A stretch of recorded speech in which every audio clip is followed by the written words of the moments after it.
आइए आपका इंतजार है, तेरे लगी आने में तुमको, शुक्र है फिर भी आए तो। का बाती देख हमारे पौना गैस धड़क लेके आ गई है, एक टोला पड़ा सा लोगन देखा हमारे पौना गैस धड़क लेके आ गई है, गतिनी आओ देख अखियार के।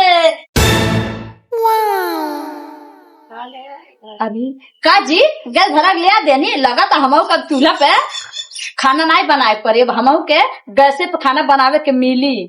का जी काहे बोलन ना है, काहे एकदम चुप मन ले आती बताई जी, काहे बोलन ना है, काहे एकदम सन्नाई बाती, कुछ तो बोली।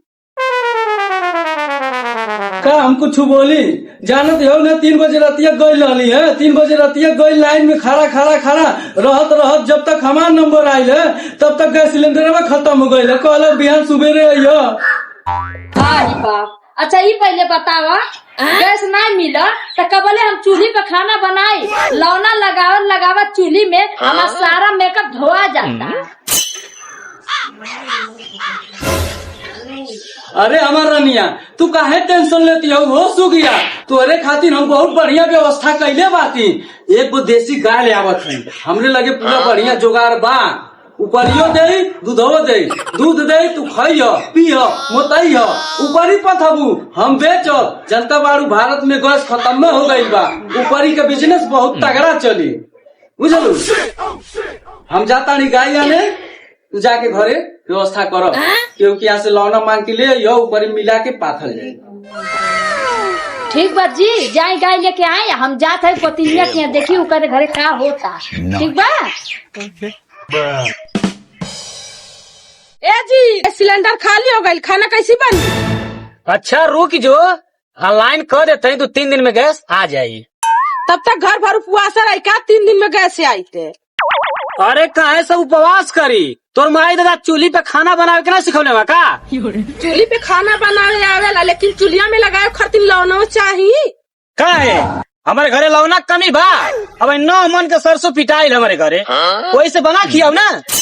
सरसों के लकड़ी पे खाना बनावे आयल है, 5 लाख दहेज दे के आयल है। सिलेंडर भरा के लाइबा तो खाना बनाई, न तो तोरे घर जो का तू बनावा खा।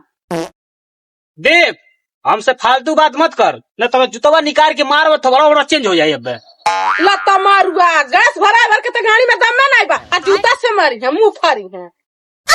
अरे बहिनी काहे गैस सिलेंडर खातिर लड़ाई झगड़ा लोगन करत हवा, जब ले गैस सिलेंडर नहीं मिलता तब ले ऊपरी चूल्ही से काम चला ला लोगन। हमारो पहुना गईल हवा गाय यानी 5 लाख रुपया दिया बा ऊपरी और चूल्हा से काम चलावे के का। अरे भौजी तू तो इतना समझदार बाड़ू के समझा देती हो, पता नहीं कान कहाँ से मेरे गट्टे की माला बन के बैठे, पता नहीं कहिया में छोड़ के जाई। हम जाते तनी सा लकड़ी गोईठा के व्यवस्था करते हैं, तनी के निक से समझा दिया न तेरवा से लतवा से इनका बढ़िया भुला जाई, ठीक है ना, निक से समझा दिया। ए बहनी मर्दे के मुहे ना लगल जाला, न तो कुल पी के आ जाए बंटी बबली ना तो लगी है कुल मारे, जानू तन समझ बूझ के रहल जाला। तुहार मर्द बंटी बबली पी के मारत है, हमार मर्द नहीं मारल है, हमार मर्द हमके मारिया तो उनका खुदा मारो कच्चे गोबरा निकल जाए और वो बड़ा ज्ञान दे चाप ले। अरे दादा हो दादा तू तक समझाओ के बेकार बा हो, ऐसा ना तू मर्द तू के खून के मार, तू देखे लुका मार मर्द खून जैसे तोर मर्द पी के मारल ऐसे जाने लुका। तू नीक बुद्धि देला तोरे बेकार नीक बुद्धि जाता, तू अपने घरे जा कितना जाइता है के तो के ज्ञान बाटे जा जा बग अपने कौन जरूर तमाशा बाटे दादा कुछ नहीं बा का काबू, तू अपन पहले घर का देखा तब कहिया तू सरे।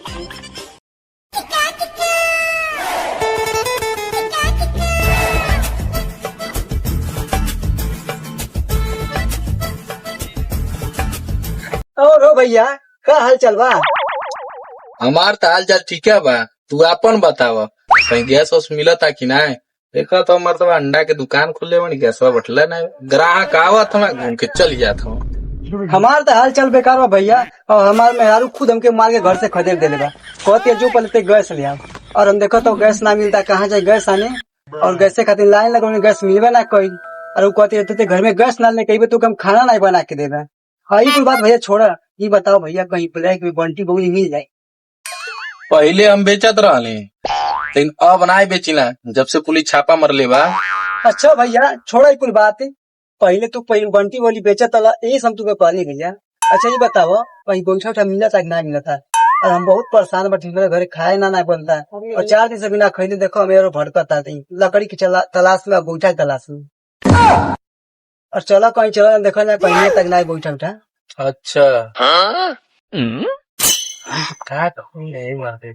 अरे भाई करण, हाँ भैया। अरे कुछ व्यवस्था उस्ता लकड़ी को उठा बताई बे। ए भैया हमरो दोनों में वही परेशान बाकी ना वही चक्कर अरे में। तमरो तुम हर मारे खदर ले काला जो लेके आओ, कैसे हम कैसे बनाए खाए। ऐसा ना भैया, ये जो ही पता चलल बा कि मिला कहीं बेचा था गोईठा, हाँ वही चल तीनों मिले और वही चल के लेवल जाए।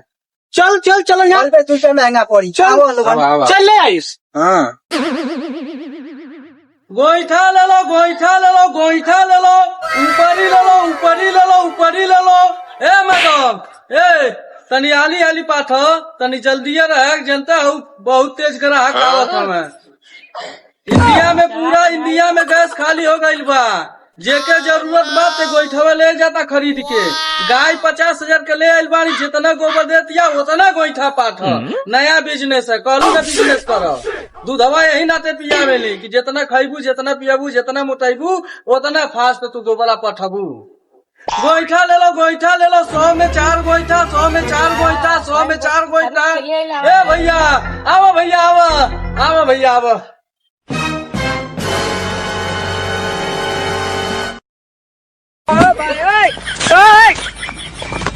इतने सर बैंक वाला है, आवे दो। ये बड़ी अच्छी आज इनके सरौ के इतना दौड़ाई कि जिंदगी में केहू पैसा निकाले आई आ कागजे पत्रे खातिर नहीं सरौ बैंक वाला दौड़िया नहीं। आवे दो, आवे दो, आओ।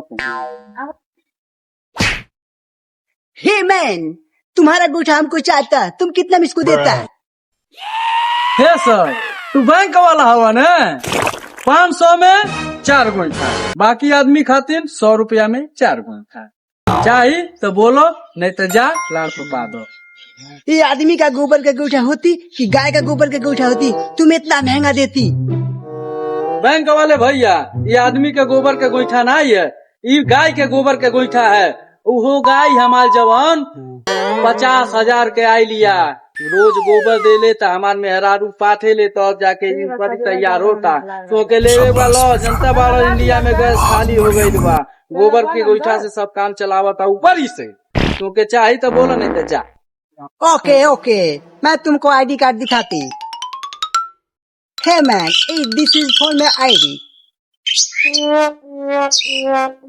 ये तो मैच कर गई सर, फोटो है। मैन बस तुम रुको, 2 मिनट में मैं आती फोटो लेकर।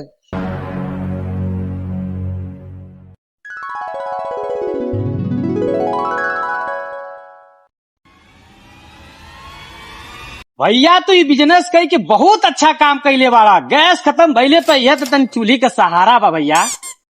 हाँ तो भैया हम 50,000 के गाय ले आये नहीं और अपने मेहरारू से गोईठा पठवावत है और दिनों रात यह बिजनेस चलावत है।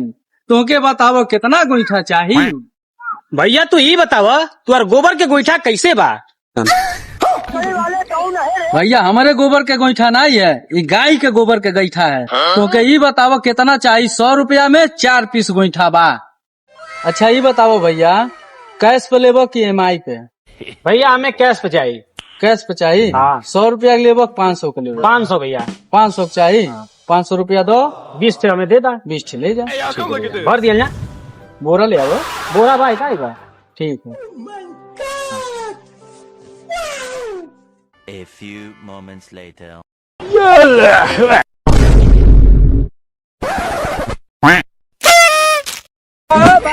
भैया लेकिन तू बहुत महंगा लेता हो। भैया ये ऊपर ही है, महंगा नहीं सस्ता बा।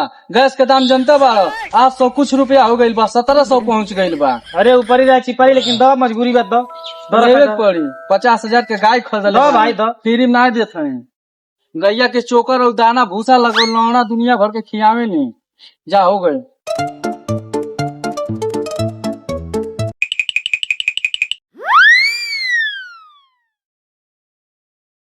अरे चारी ई कौन बिजनेस है रे तोर?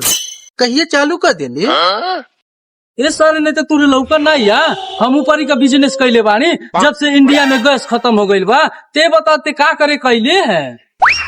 अच्छा ये बता, गोईठवा कैसे देत रे? निहुर के कि बैठ के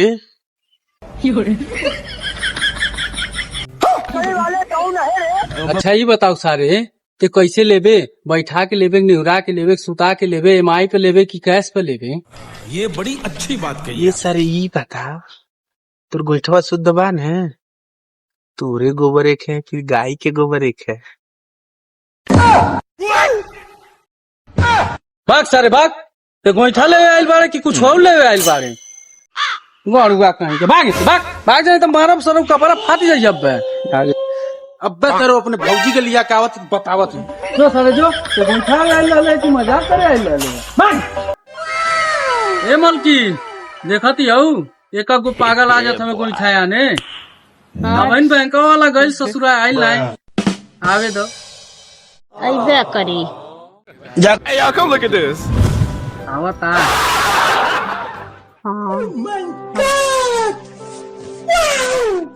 A few हे moments बहन, later. तुम मेरा पूरा डॉक्यूमेंट लो और गोईठा मुझे दो। ए सर अरे अपन डॉक्यूमेंट्स अपने गाड़ी में डाल लो, हमारा लंच का टाइम होगा, हम चलते खाना खाए। चलो मैडम चले के। है मैम, रुको, मैं तुम्हें $2 में पैसा देती, मैं तुम्हारा पूरा गोईठा ले लेती, मैं तुझे रातों रात करोड़पति बनाती और तुम राजा हो जाती इधर का, इंडिया का राजा।